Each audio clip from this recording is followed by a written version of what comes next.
Hey everybody, this is Andy Bichoda, the Andy Bichoda Speaks, and today we're going to be talking about Tim Burton's Planet of the Apes. And before you ask, yes, this is the one where Mark Wahlberg talks to animals, monkeys to be precise.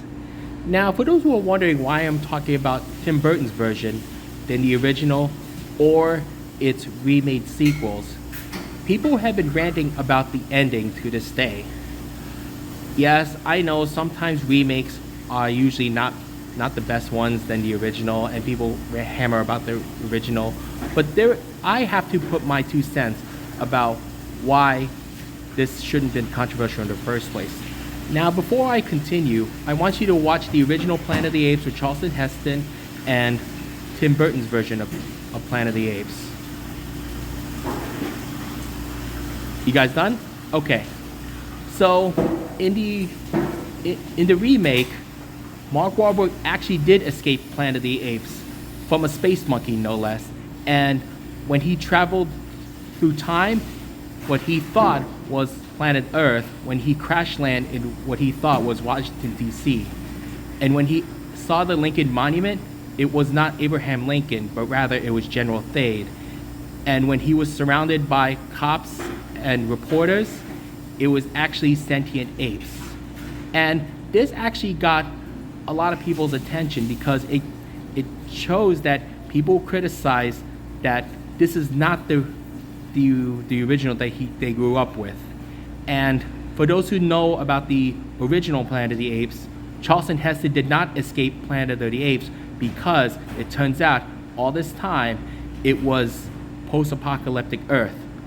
Somehow what happened to humanity was completely eradicated and sentient apes actually took over the world.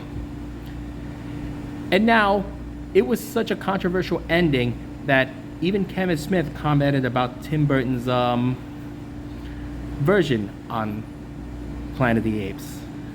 Now, there are 2 things that you gotta know, like why this was a controversial ending. The first one is that you have to know is that 20th Century Fox wanted Planet of the Apes, the Tim Burton version, to be a trilogy.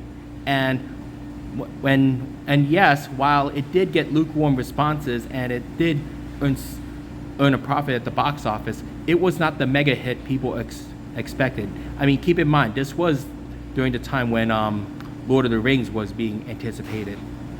So, down it goes, have a cliffhanger ending, and reboot the series about 10 years later.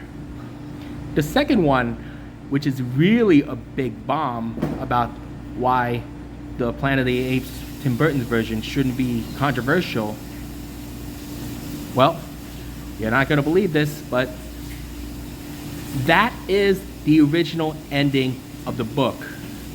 Now, if you actually read the original novel, he actually escaped Planet of the Apes and crash lands in Paris, and it turns out the people surrounding him aren't humans, but rather sentient apes. And the biggest twist is that the one who's reading his plea were not humans themselves, but rather sentient apes. And they threw it away because no human would ever write something as intelligent as that.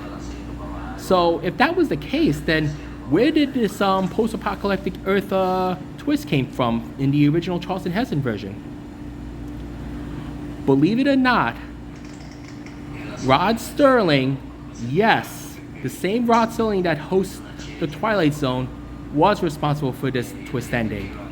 And to this day, people associated with the charged Statue of Liberty as a signature plot in Charlton Heston's Planet of the Apes.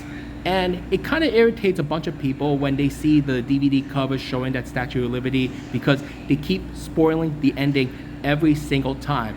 It's like where they spoil the biggest twist in the Star Wars trilogy or what Rosebud was in Citizen Kane. So yeah, that ending you saw in Tim Burton's Planet of the Apes was technically the original ending. And not only that, Fox wanted to make a trilogy out of the Planet of the Apes series. But unfortunately, this cliffhanger ending is all what they got. So anyway, This is Eddie Bichonet Speaks, and Mark Wahlberg talks to animals.